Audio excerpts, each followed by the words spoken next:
Good evening from the auditorium of Canyon Ridge High School in Twin Falls. I'm Autumn Phillips. I'm the editor of the Times News and MagicValley.com. Welcome to the second debate of the 2014 Idaho general election season.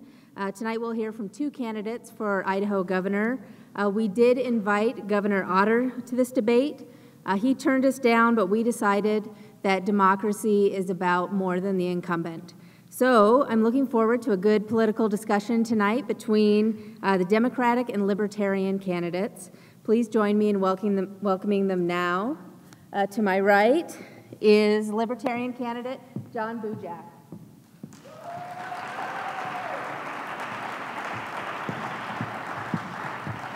And to my left is Democratic candidate AJ Galupa.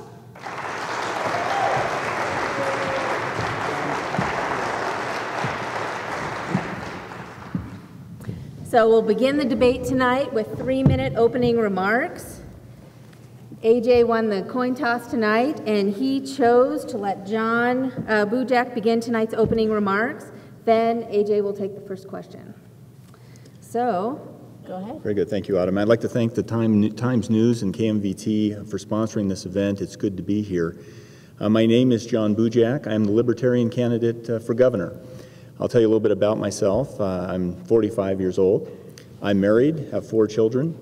I live in Eagle, Idaho. I grew up in McCall in the central Idaho mountains. I went to college at the College of Idaho in Caldwell. Afterwards, I served in the United States Navy. After my time in the Navy, I came back to Idaho and went to law school. During my time after law school, I worked first as a deputy prosecuting attorney, then as a deputy attorney general, and then I opened my own law firm in Nampa, Idaho, where I had my own private practice for just over 10 years.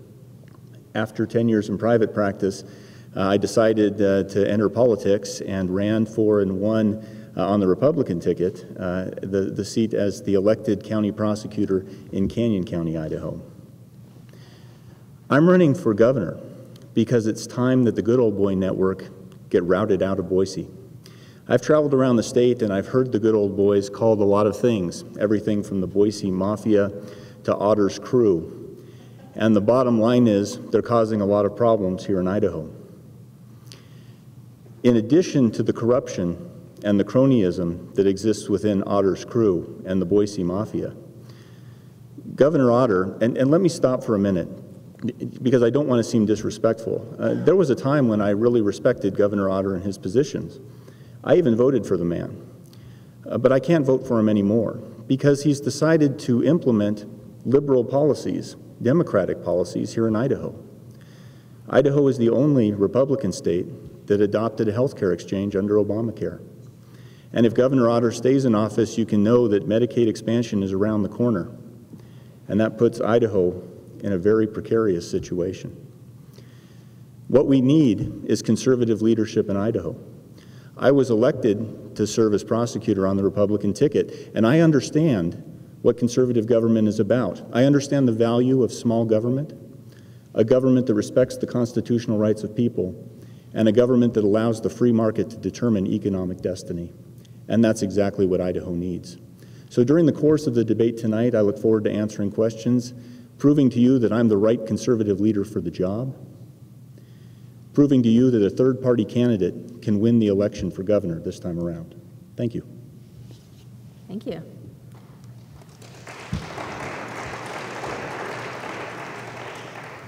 All right, you have 3 minutes. Thank you. I feel right at home here. As a school board trustee for 17 years and father of 8 children, I've been in a lot of high school auditoriums. And you've got a nice one here. It's an honor to be here. I'd like to thank the Times News, KMTV, and Canyon Ridge High School for organizing this event. I'd like to thank John Bujak for agreeing to participate. I wish Governor Otter cared enough about the Magic Valley to be here to explain his poor record on education and jobs. We can understand why he doesn't want to be here. He would have to explain why Idaho is winning the race to the bottom. Let me tell you what I'm talking about. Idaho is 50th in what we invest per child in education because We're also near the bottom in the rate our graduates go on to college. 95 school districts have passed supplemental levies, have raised their own taxes because the state has shirked its constitutional responsibility to support public education. Right here in Twin Falls, you've had to raise your taxes to support your children's education. 40 school districts have cut back to a 4-day school week. We are 50th in the nation in per capita income. That means we are behind every state except one, Mississippi. That is not acceptable. It's the result of a career politician putting the demands of special interests ahead of people. I'm not a career politician. I'm a businessman. I started out as a CPA, built a successful CPA firm, then went on to some athletic clubs. Today I'm the part owner of the Grove Hotel, CenturyLink Arena, and the Idaho Steelheads hockey team. I've also served on many nonprofit boards of directors, helping to turn around troubled businesses. In business, I learned that the best predictor of future behavior is past behavior. If we don't change, without a change in leadership, we will continue our spiral to the bottom. The stakes are high. We cannot afford 4 more years of moving in the wrong direction. Idaho can do better, but it's going to take new leadership at the top. That is why I'm running for governor. All right, thank you.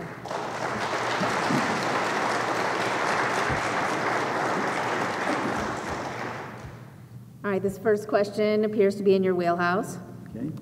Last night, we hosted a debate between the two candidates for Superintendent of Public Instruction, and a major focus of the conversation was education funding.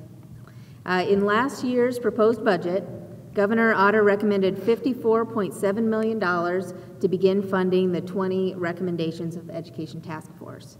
Now, the task force had requested $350 million. Otter said his proposal was to fund the recommendations over 5 years. If you were elected governor, would you continue this approach to funding, and what other things would you do to restore funding for education in Idaho?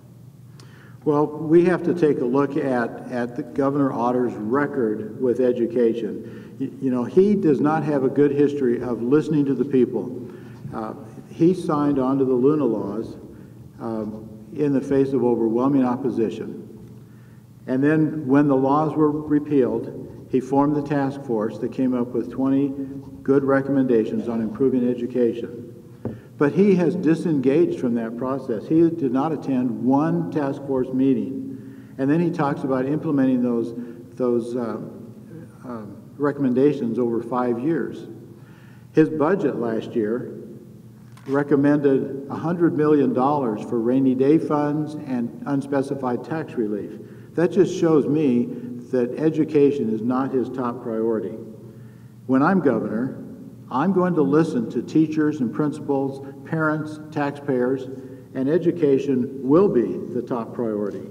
We need to stop the waste that's going on in the government right now, defending lawsuits that should never have happened in the first place, having to fund investigations of wrongdoing out at the prison. We need to stop that waste. And then we need to change our priorities. I would make education a top priority, more of a priority than a rainy day fund, and more of a priority than tax relief. And that's how I would run things differently. All right, thank you. You have 1 minute rebuttal.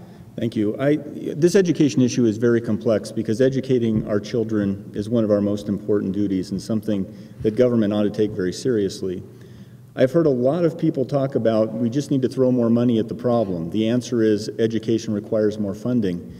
And that may be true. But one thing we need to look at before we start throwing more funding at education is how those education dollars are being spent right now.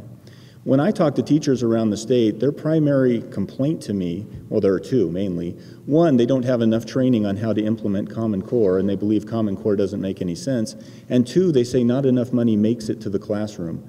My number one priority as governor would not just to blindly fund the recommendations, the 20 recommendations of the committee, but rather to take a hard look at the education budget and make sure that dollars get to the classroom as quickly and as efficiently as possible.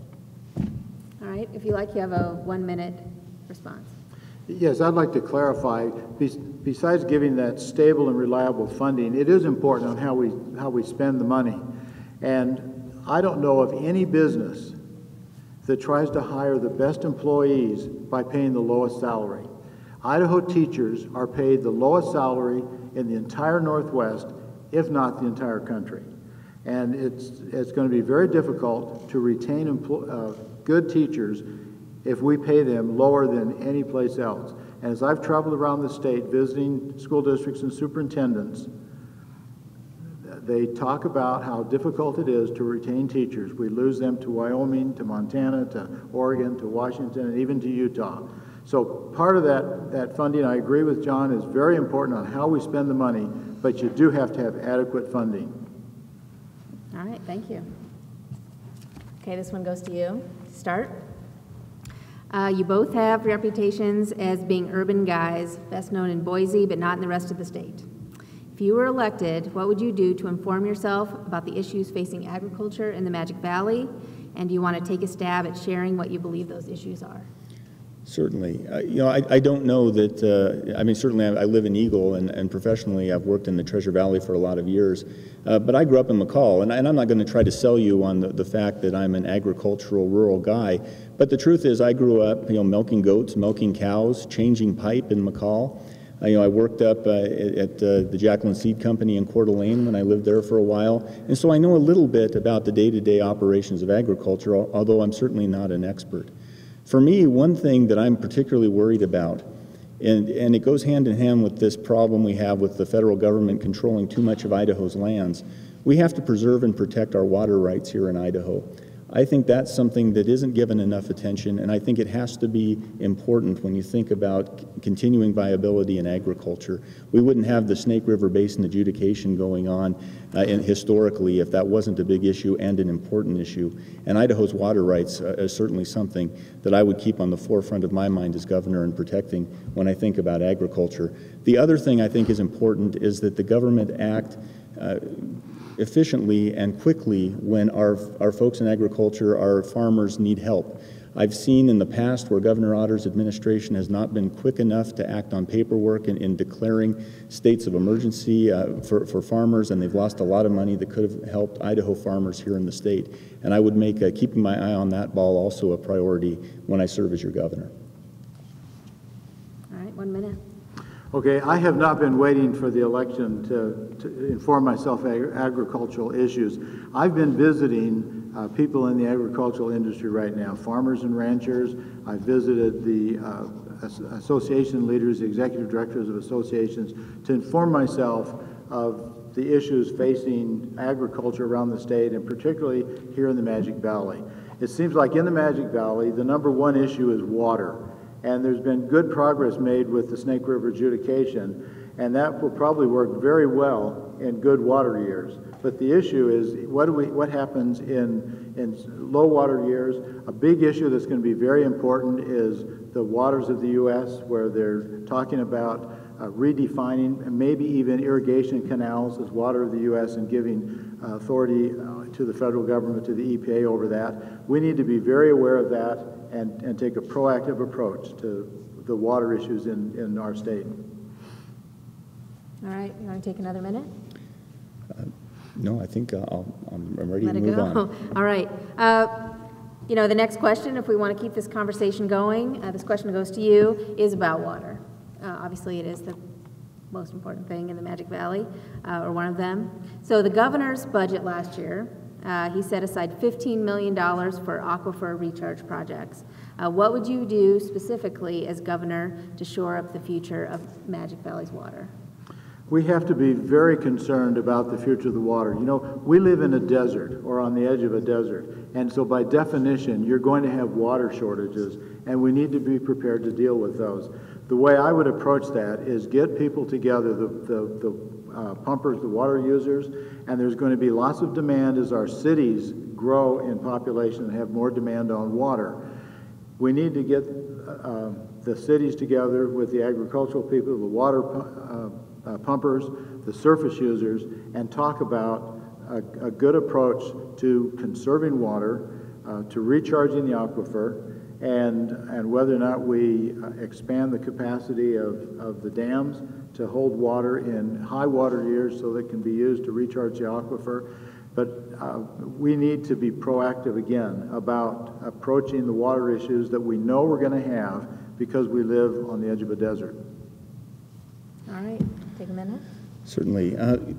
Water issues are complex, and we have, water masters here in the Magic Valley that are expert on those issues.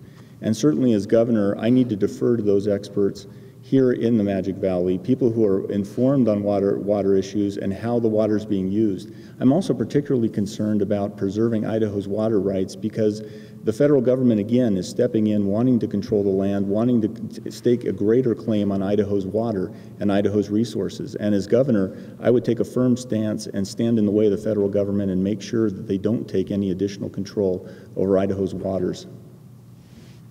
All right, you want to take another minute? No, I'll pass. All right. Let's talk about gay marriage.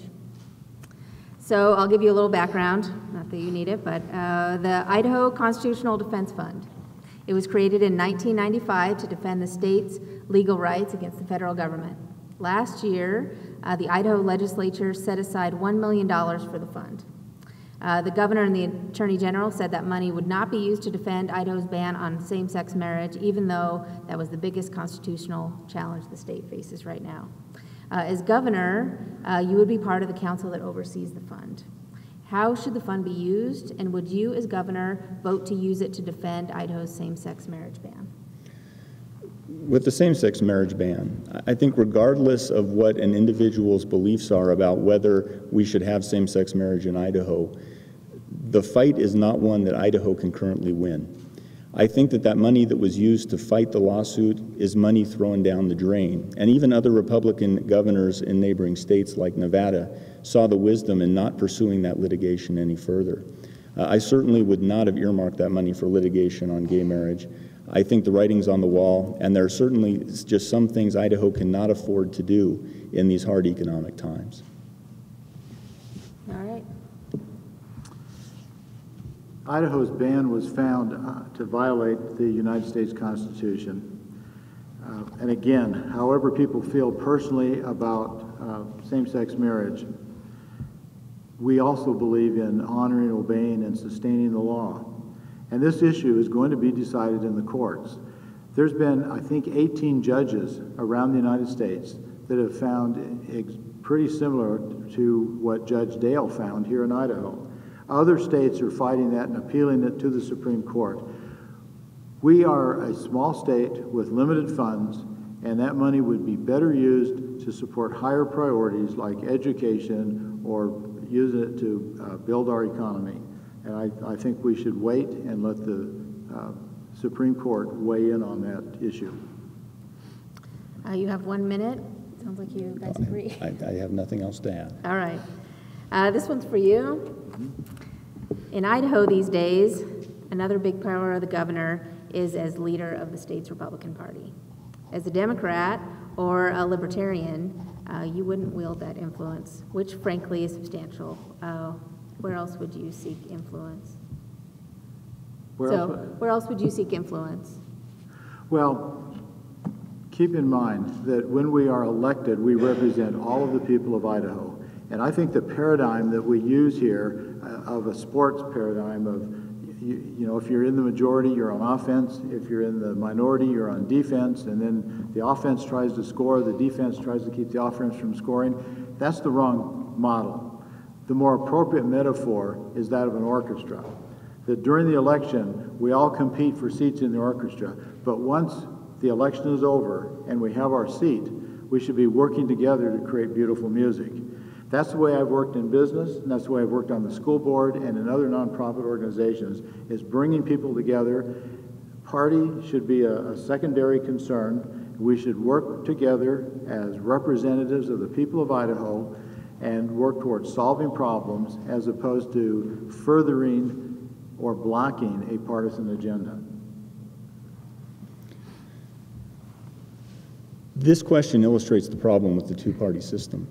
No matter how much people might have good intentions once they're elected and in office, when you have the Republicans versus the Democrats, they cannot work together, and in fact, they will oppose one another because their agendas are set not just here locally, but on a national level. That's the advantage of having somebody like me, a libertarian, in office. I don't have any dog in that fight. My only goal is to represent the people of the state of Idaho and bring conservative values back to the State House. And so I'll be able to work with whoever is in the legislature, whether it be a Democrat or a Republican, because one thing is universal here in Idaho. We believe in conservative values. And with that one guiding principle, we can move Idaho in a positive direction and take us out of this quagmire that we've been stuck in thanks to Governor Otter's liberal agenda. Want to take a minute? Sure. In my 17 years on the school board, I've been down to the legislature every year to testify on bills that affect education. So I have worked with both Democrats and Republicans on school bills. I have relationships with a number of those legislators already, and I continue to maintain those relationships during this campaign. I can work with Republicans, and I can work with Democrats, and I can even work with Libertarians. I'm pragmatic. We are looking at what do we need to do for the state of Idaho, what do we need to make people's lives better and solve problems. And if we make that as our priority, we will be successful and we will bring people together. All right. This one goes to you. We're going to talk about wolves. So again, the governor's budget for this year, he proposed $2 million to control and manage Idaho's wolves. In the final budget, $400,000 was allocated for the creation of the Wolf Control Board. As governor, how great a priority would you put on wolf control in your budget? And what approach should Idaho be taking toward management of its wolf population? The wolf problem needs to be aggressively addressed in Idaho, but I don't think you need to throw all of this money at it in order to address it. We have one of the greatest resources here in Idaho that we can utilize in a cost-effective way to deal with the wolf problem, and that's Idaho hunters. I don't see any reason why we can't have controlled hunts and send the hunters in Idaho, who are some of the best hunters in the United States, probably in the world, out to control the wolf population. Give me some good Idaho hunters, a controlled hunt, and Idaho Fish and Game, and I wouldn't need $400,000 of taxpayer money to control the wolf problem here in Idaho. I agree that we don't need to spend $2 million to eradicate wolves. If we're not careful, they'll be back on the federal protected list again, just like this happened in Wyoming just recently. Fish and Game manages and controls other predators, bears, mountain lions, coyotes.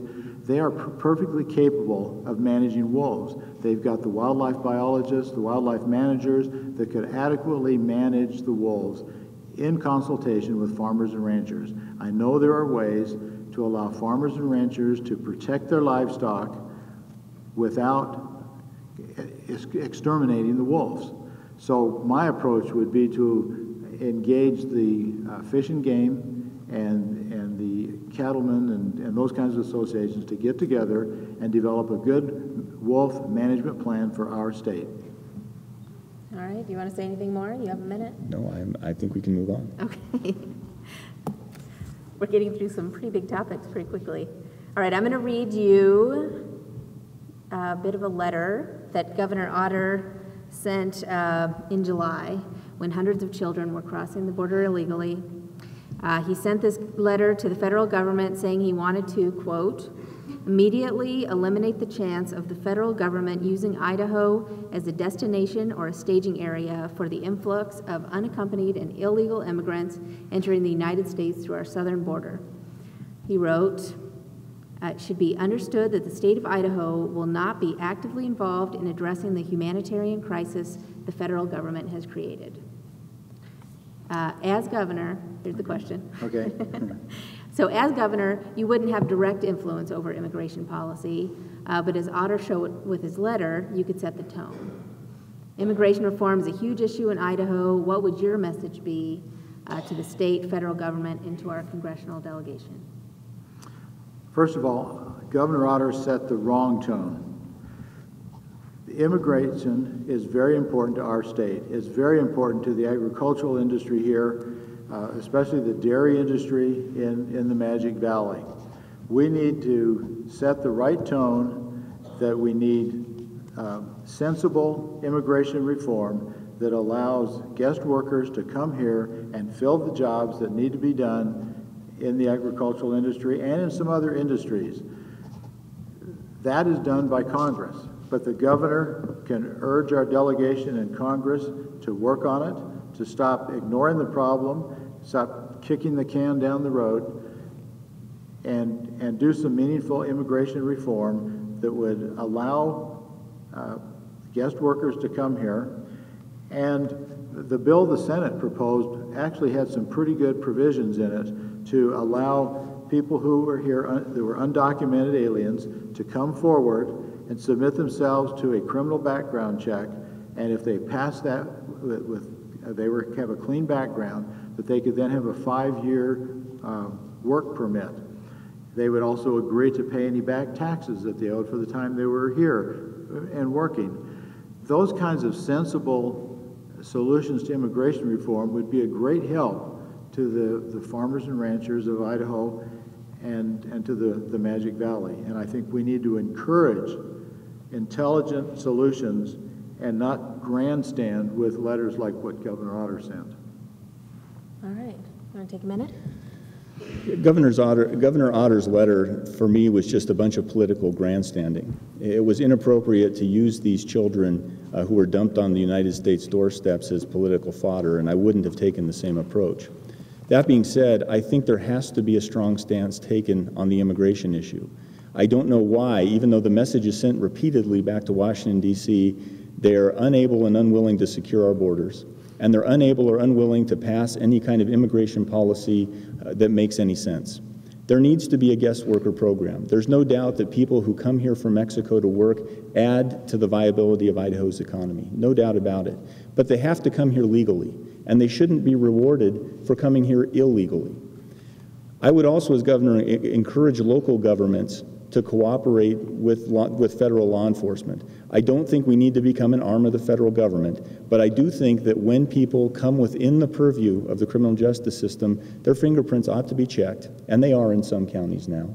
And if people are here illegally and committing crimes, they need to be removed. You can have another minute if you want. Nope. All right. Here's the question. This goes to you, John. Here's a question you knew it was coming.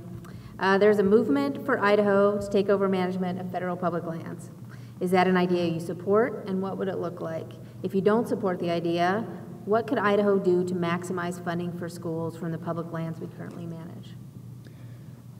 I do support Idaho taking back control of its lands. There's two approaches, and as a lawyer I recognize this. Two approaches you can use. There's a judicial approach going through the courts, and then there's a political approach where you approach Congress about getting control of our lands back. Because of the history of lands in Idaho over the years, it's going to be a difficult journey, but it's not an impossible one.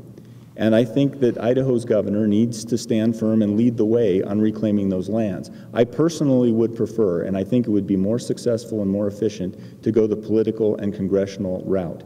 And as governor, I would work with our delegation in D.C. to help make that happen. All right, you have a minute. Idaho cannot financially afford to own those federal lands. Right now, we own them in partnership with the rest of the citizens of the United States, and they help pay for the management and the fire protection. If we had owned the lands by ourselves, the Beaver Creek fire last year would have bankrupted the state. We cannot financially afford them. We also can't legally take them. In the act that admitted Idaho to the Union, we agreed not to ask for the federal lands. What I would prefer an approach that includes local communities with a voice in how the lands are managed, as we work with the federal managers, the Forest Service, the BLM that currently manage those federal lands. There's a good model with the Clearwater Basin Collaborative of getting diverse interests together to come to an agreement as to how land should be managed. I don't think any of us want our lands locked up, and so we're cut out of them. All right, you have another minute if you want it. I don't support becoming the federal government's arm here managing land in Idaho. If we take back the land in a responsible way, maybe a county at a time, and we use the land we take back and realize the profit potential from the natural resources that are there, one, we can manage the property in a way that you don't end up with outrageous forest fires, and two, we can generate a boon to the economy that will allow us to be able as a state to afford to manage those lands. That's the key. Take it back a piece at a time, take it back responsibly, and I'll tell you, if we don't, we're going to see places like Benewah County, where they live logging for a living, turn into the Silver Valley, where they can't mine anymore, and we'll replace those logging jobs with minimum wage service jobs. That's not the way Idaho wants to go. We need access to the resources in those lands. All right. This goes to you. You might not think this is a political football, but I've seen panic in people's eyes when I've asked this question. There's been a lot of talk over the years about reforming Idaho's tax code. What exemptions would you support adding or eliminating, and what taxes would you like to see cut or increased? I'm very much in favor of a comprehensive evaluation of our entire tax code. That's been a different approach than what Governor Otter has taken. He has allowed special interests to dictate exemptions that benefit certain industries or certain companies. And over the years, that has gotten our tax code out of balance and made it more inefficient. When we first moved here, people used to talk about the stability of the three-legged stool of income tax, sales tax, and property tax, where the strengths of one kind of a tax offset the problems and weaknesses of another kind of tax. Well, our tax code has been fiddled with so much over the years that we're out of balance. We need to take a good look at that to make sure that our tax code is fair across all sectors of the economy. It makes use of technology to keep the administrative burden to a minimum, and that it collects the right amount of tax, not too much and not too little. That can be accomplished, and as we look at and evaluate not just the exemptions, but the whole way we fund the different responsibilities of our government and decide whether it's appropriate to fund, say, education with sales tax, or is it more appropriate to do some of that funding with property tax in a more stable and predictable way than we currently do it today. With that, you know, grocery credit is another good example where we're carrying over a policy or a procedure that is from the 1960s.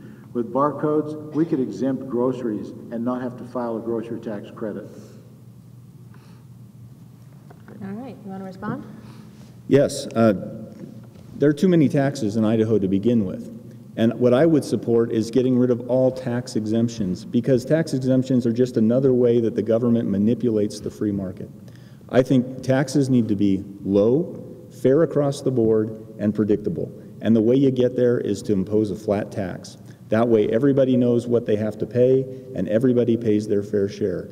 To have these tax exemptions in place the way that they're currently in place allows the burden to be shifted, in most cases from big business, who are given incentives to come here to the state, by the way, providing minimum wage jobs a lot of the time, and then pushing that tax burden onto the small business owners here in the state who are paying more than their fair share. I'd get rid of all tax exemptions. Flat tax is the way to go. In fact, I'd like to see the sales tax disappear.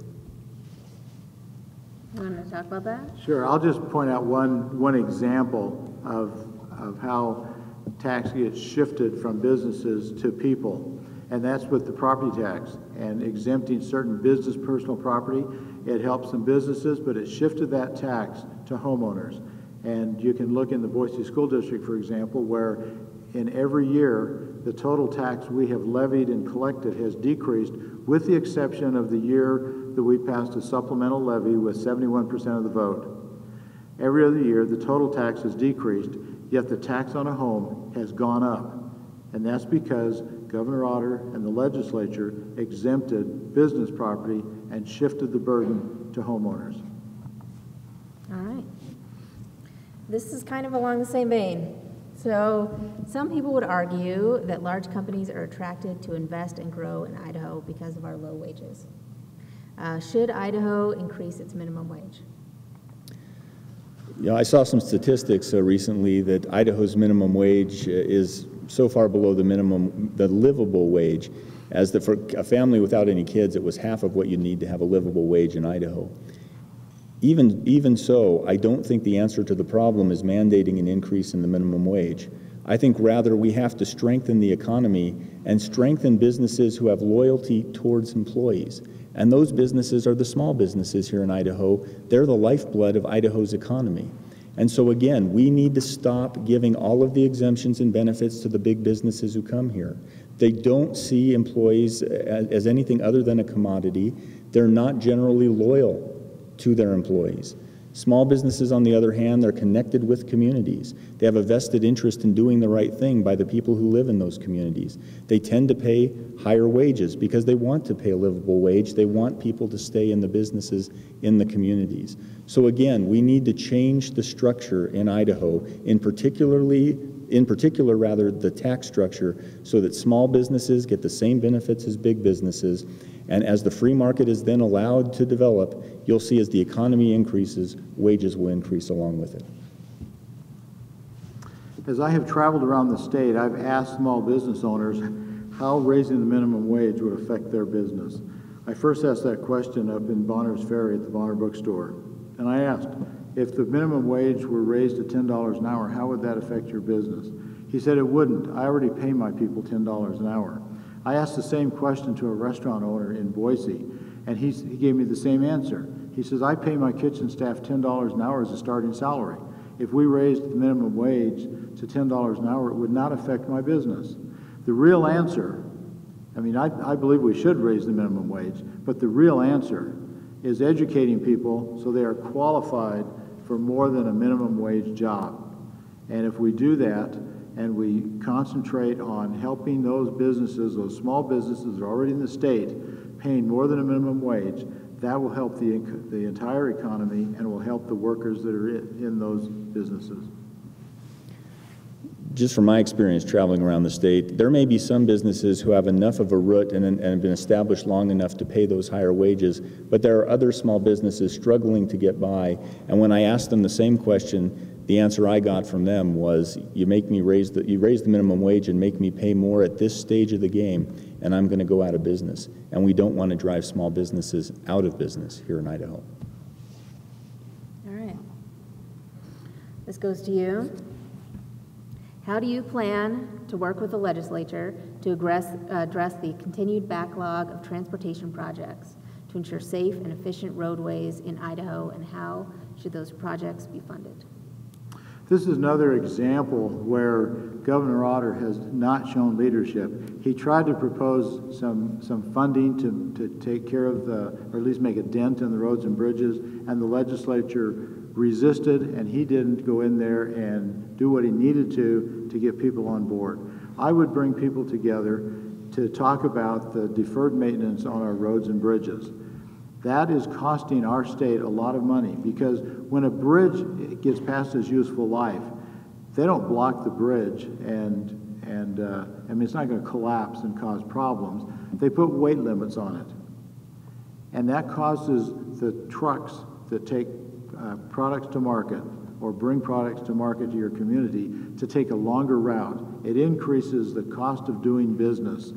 And that's passed on to the consumers that buy those products. We need to spend the money to keep our bridges in good repair, to keep our roads in good repair, and that will help and be a good thing for business.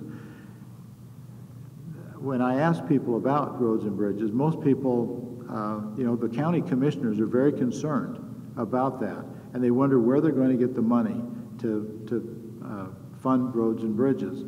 We haven't raised the gas tax since 1996, I believe, almost 20 years. If that had been indexed to inflation, the gas tax would be about 37 cents a gallon today. We also need to look at things like vehicle fees. They're very low in Idaho, and maybe those need to increase. But we do need to find a way to increase the funding for maintenance on our roads and bridges. All right. I think maintenance of the roads and bridges are important. I don't think the answer is, as Governor Otter suggested, raising the gas tax, raising fees. That isn't the way to do it. There's a lot of fat in the budget, and I'll give you an example. First, understanding, the budget basically has three huge components: education, which is about 65%, medical care, which is 20%, and then corrections, which is about 10%. And we spend entirely too much time locking up nonviolent offenders. The time I looked at the data, it was about $42,000 we spend to warehouse somebody in prison over the course of the year. That's money that could be used other places in the budget, including to fund road projects. So I would take a look at the budget, reshuffle where money is being spent and where it's going. Ask the legislature, rather, to look at passing some sentencing guidelines to give judges some direction about which people need to be incarcerated and which people don't. Start saving money where we can and putting that money to better use. Okay. All right, this, like a card dealer up here. This isn't specifically about the Magic Valley, but it affects the whole state. Idaho has a developing natural gas play in Payette Canyon and Gem counties. New regulations are being drafted, and we should see those or more of those in the next legislative session. As governor, you would have the power to veto or sign any legislation that comes forward. What environmental or bonding regulations would you like to see come across your desk if you were elected governor? Well, I would rely on the scientists and the people that are in that industry to give me the advice on what's the safest and best way to make use of the natural resources that occur in our state. And it's not only in the Magic Valley, but it's all over in my part of the state, in the western part of Canyon County and up in Gem County, I believe. Payette County, there's potential for natural gas, and people have talked about drilling those wells. And if the resources are there and available for our use, if we can do that in a safe and an environmentally friendly way, then we ought to take advantage of those resources. But we need to rely on good, sound science in what we're doing so that we're careful not to damage the environment and not to contaminate groundwater, for example. So I would rely on our scientists and the experts in the field to advise me on how to approach those issues. When you say in the field, do you mean from the industry itself? From the industry, yes. As well as the people from the environmental groups that may have an opposing viewpoint. But we need to hear people from all sides who have opinions and are knowledgeable about the issues involved in that. All right. I'd be a little cautious about trusting data from people in the industry. First of all, it's important that Idaho start realizing its potential as an energy exporter. When you look at states that are doing well, pulling out of this last recession, states like Texas, states like North Dakota, they're doing well because they are energy exporters. And Idaho needs to join those ranks. And that's why it's so important that we get control of all of the lands within our state. Now, when it comes to being responsible about extracting those resources, we have to be careful because Idaho has a lot of natural beauty and we need to protect the environment as well. For example, I would support bonding so that if there is any damage done to the environment, there would be adequate funding available to clean that up. I would also support studies into the techniques people are using in order to harvest the resources here. For example, I have a big question mark in my mind about whether fracking makes any sense. I've seen some data that suggests that's the wrong way to extract natural gas. But we need to get informed, make sure the environment's protected, but still protect our ability to be an energy exporter. Can you respond? No. All right. This goes to you. What role do you think the governor should play in economic development? How would you help recruit new industry and business to Idaho and to assist existing businesses in expansion? And while you're at it, what kind of businesses would you target for Idaho? Okay. First of all, I don't think it's the job of government to improve business. I think it's the job of government to set a low regulatory scheme, low tax scheme and then get out of the way and let the free market take care of itself.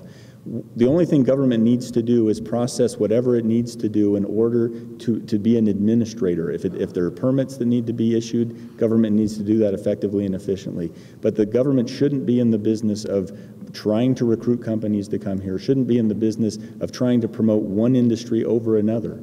That's the job of the free market, that's the job of private industry, not the role of the government.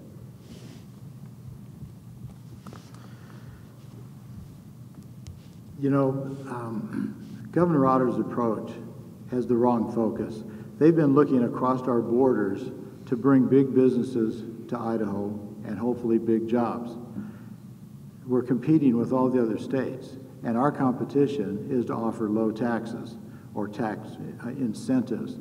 We have over 40,000 small businesses in our state, and we need to find ways to help them thrive and grow.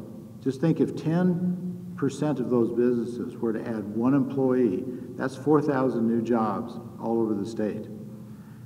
I was in Jerome a few weeks ago speaking with the mayor. He said the cheese factory wants to expand, but they can't because Jerome's water treatment facility is at capacity. The state could help find the grants to help that city expand their water treatment facility and let the cheese factory expand. That's the kind of thing that government can help businesses do. Again, government's role isn't to help one business compete against another. Government should only be involved in keeping regulation low, keeping taxes low and fair across the board, keeping taxes predictable, and then getting out of the way and letting the free market do its job. All right. So one of the main powers of the Idaho governor is his ability to make appointments. Those appointments can really drive the agenda of your administration. How would you go about selecting the people for the various commissions, and what are you looking for in an appointee? Okay, I think a good model is what they use for appointing judges, where they have some lawyers get together and review the applications for those positions, and then they make the recommendation to the governor. And I think in the case of judges, they recommend 3 people. I think it's important to consult with the people in that particular industry or business so that we get the right kind of expertise we need. The people that I appoint will be people of integrity, of competence, that know their industry and know their business, and they are fair, and they're not there to promote a partisan agenda, but to promote and make sure that the state of Idaho is being all that we can be. What about you? I think it's important that the people who are appointed to serve in government aren't your best friends. They aren't people who are going to be yes men. If you choose those types of people, you end up in Governor Otter's situation, where he has friends that get involved in scandals, and then he has to look the other way and ignore the problem. That's what happened in our tax commission. That's what happened in the Department of Administration over this internet contract that's now costing Idaho millions of dollars because the federal government no longer pays because the contract was awarded illegally by Governor Otter's best friend. I would take a look at people who are interested in the job. I would have them apply just like they would apply for any other job. I would choose them based on merit and their experience and their integrity and their loyalty to my vision, which is giving Idaho back to the people. All right. I'm going to call this the last question. I'm leaving it a little open-ended, but it's really, it's about money, but it's about a philosophy as well. What should Idaho's relationship be with the federal government? I think if I picked one word to describe Idaho's relationship with the federal government, it would be partnership. Partnership between 2 equal entities. Idaho needs to recognize and assert its sovereignty. It is not the servant of the federal government. So I would look to act in partnership with the federal government, and when you act in partnership, good things can happen. We can work with Congress to get back control of our lands. We can work with our delegation to put together an immigration policy that makes sense for Idaho. We can work with the federal government on funding issues so that we don't become dependent on federal dollars, but can take advantage of federal dollars in a way that makes sense for Idaho people and Idaho economy. The Idaho state and the federal government ought to act in partnership. I very much believe that the best decisions are made closest to home. But some decisions the federal government has taken on itself, and we need to recognize that and work within that framework. And I think the partnership that Mr. Bujak described is a good way to look at that, is that we work together as partners, but recognize where Idaho has its proper role and where the federal government has its proper role. I'm not in favor of taking over the ownership of federal lands, but I am in favor of having a voice in how that gets managed. I think we should also, I would say, work with our congressional delegation to help them, encourage them to do what they can to pass the kinds of laws such as immigration reform that are under the purview of the federal government that would bring great benefit to the state of Idaho. Let me ask, I know I said it was the last question, but does this partnership with the federal government, does it involve Medicaid expansion? Want me to take the first shot? Sure, or go John? for it.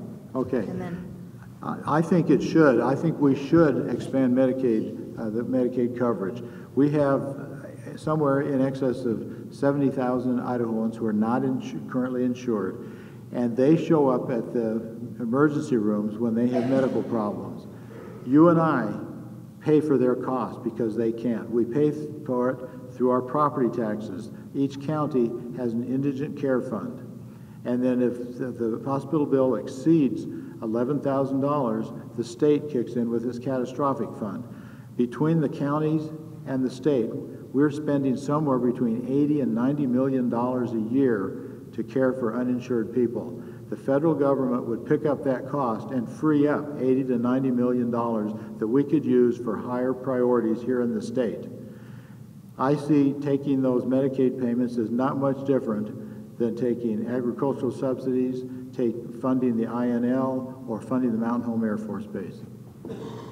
and I know I cheated you out of your 1-minute rebuttal, so you can have 2 minutes to respond to that and the other. Thank you very much. Medicaid expansion is wrong for Idaho. One thing that people don't recognize is that if you expand Medicare, you're putting an additional burden on a primary care model that already can't handle the Medicaid patients that are out there currently. They also forget that although the federal government is going to fund under Medicaid expansion 90 cents of every dollar, Idaho still has to come up with 10 cents out of every dollar that's spent, and they have to pay for the cost of administering the program. It's a cost Idaho simply can't afford. The answer isn't throw money at a model that's broken. The answer is create a new model, and there's one that's working. In the state of Washington, a direct primary care model where you pay a provider network privately 20 to 80 bucks a month, depending on your age. You combine that with a wraparound catastrophic care model, and it's cheaper, and it works better, and you get to see your doctor 24/7 if you want to. The doctors are happier. The number of patients they see are limited to 600 on a panel, and it works beautifully. Patients are happy, doctors are happy, it's more cost effective, and it doesn't involve adding additional financial burden to Idaho by expanding Medicare. Senator Thane is working on that proposal. It should be in the next legislative session. As governor, I look forward to that bill being presented because I would sign it into law. All right. Because of the coin toss, we have 2-minute closing remarks, and you start and you conclude. Thank you. Ladies and gentlemen, thank you for being here tonight. When November gets here, you have an important choice to make. You're going to choose Idaho's next governor. You could choose Governor Otter. If you do, you lock yourself into 4 more years of cronyism and corruption. You lock yourself into Medicaid expansion because even though he says it's not, I guarantee you it's coming down the pipe. Idaho will dig deeper into a pit from which it will not be able to emerge. You can vote for Mr. Belukoff, but if you elect a Democrat, he will be stonewalled by a Republican legislature who will not let him implement a Democratic agenda here in Idaho. So a vote for Mr. Belukoff is a vote for stagnation, a vote for remaining in the status quo. The other choice is to vote for me. I'm the only conservative candidate on the ballot. And before you say, but you're a third-party candidate and you can't win, let me remind you, Lincoln was a third-party candidate when he ran for president, and he won. Jesse Ventura was a third-party candidate when he ran for governor in Minnesota, and he won. Great moments in history happen when people have had enough and they finally stand up and take a stand. And this November, if you stand up, the power to change history rests in your hands. You don't need to take up your guns. It isn't going to cost you a dime. You just need to go down to the polls, mark Bujak for governor, and I'll take it from there. Thank you very much. Well, again, thank you all for being here, and again, thank you to the Times News and KMTV and Canyon Ridge High School and Mr. Bujak. I appreciate the opportunity of introducing myself and telling you where I stand on some of the issues that have been brought up. As you've listened to us, you can see that sometimes Mr. Bujak and I agree on some issues, and then there's some differences where we disagree. But the one thing we do agree on is it's time for change in leadership at the top. We need to change the governor, and we need to change him now. If you're satisfied with going downhill and spiraling to the bottom, then vote for Governor Otter, because that's what you're going to get. As I said before, the best predictor of future behavior is past behavior. I think we need to change. It's time. It's important that we make the change right now. I can work with the Republican legislature. If we elect me as the governor, that will be the first time in 20 years this state has elected a Democratic governor. And that will send an important message to the legislature. I have worked with many of those ladies and gentlemen over the years as a school board trustee and in other capacities. I'm confident I can work with them. I've been talking with several of them during this campaign, and there will not be stagnation. But we will make education the top priority. We will improve the economy, and we will make sure that we get rid of the cronyism and the waste that is currently in our state government. If I'm the governor, I will work hard, tell the truth, and put people first. That's why I'm asking for your vote for me on November 4th. Thank you very much. Thank you.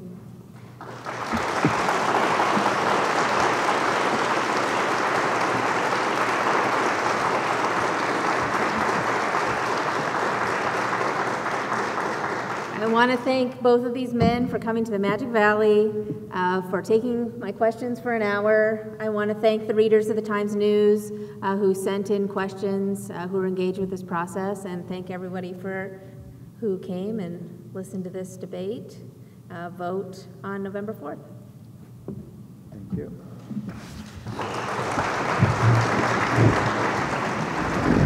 Thank you so much. Thank you, Alan. That was fun. It was a pleasure. It was a lot of fun. That's awesome. That's it too. Good. Good Very luck. civil.